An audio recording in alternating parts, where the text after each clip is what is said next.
Good morning, everyone.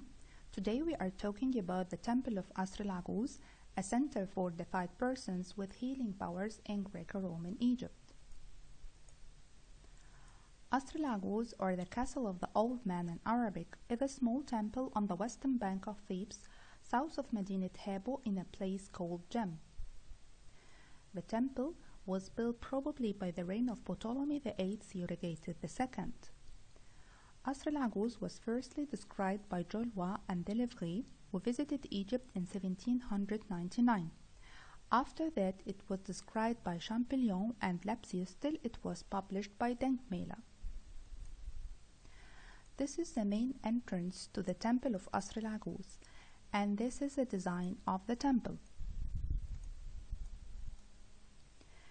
The temple consists of 3 successive rooms with the original roof, and this is the original roof of the temple bearing traces of colors. The sanctuary as well as the offering room bearing unfinished colored decoration. The principal god of this temple is God Tuhot. 2 forms of God Tuhot were venerated in this temple, which is Tuhot Thotmo or Setim and Tuhot Teos. And this is a scene for the Ptolemy king offering an Aguz to God Tuhot in the temple of Kasr Aguz.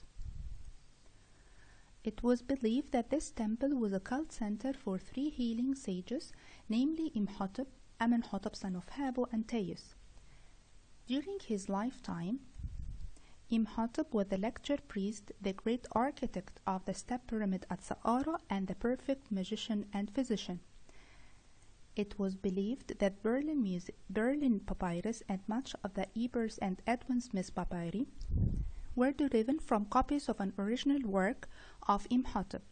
The great physician was firstly venerated as a kind of hero or a demigod till his complete deification during the Persian period. On the east wall of the second room of the temple, Imhotep is represented as a complete deity, seated on the throne and wearing the short kilt. He is sitting side by side between Tuhot and Amenhotep son of Habo. The accompanying text described Imhotep as a complete deity, and he says, "Who hears the prayers of those who suffer, who cares about all of his patients."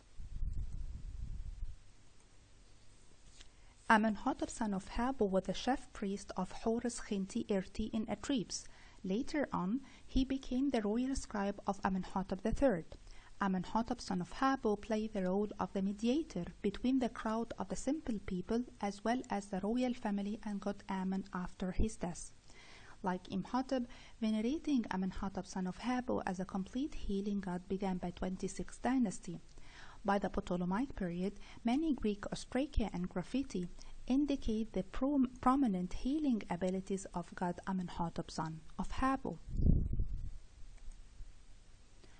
On the eastern entrance wall of this temple, an interesting hymn is said by Ptolemy VIII to Amenhotep son of Habo, who says, "I drive away any diseases from your body." As for Teos, he was a deified priest of Memphis and became one of the divine characters in ancient Egypt. This opinion was confirmed by Zeta, Brugsch, and Mali. Teos bore many titles in Kasr Aguz, reflecting his divine nature. He was described as the main great god of truth. Despite of being 3 deified characters, there is a notable difference between Teos and both Imhotep and Amenhotep son of Habo, the 2 great healing sages in ancient Egypt. Teos was not only associated with Thoth, but his character was rather completely molten with him. Teos lost by this way his independent personality that was not venerated separately from Tuhot. On the contrary, both Imhotep and Amenhotep son of Habo had their independent identities, which were textually and pictorially confirmed. It was believed that the temple of Kasr Aguz was once used as an oracular building. Teos, which was also mentioned as Jet-Het Paheb, Deified, was assimilated with Tuhot, the face of the ibis, he said. This form of Tuhot was known as an oracular deity in the temple of Kasr Aguz. Stelae bearing the shapes of ears were discovered in the site. They apparently were bound to Hatsetem, the one who was able to listen to the prayers of his worshippers. Furthermore, the reputation of both Imhotep and Amenhotep son of Habu as healing oracular deities were indisputable. People seeking for curation from their diseases went to the chapels of the both sages for consulting their oracles and for incubation.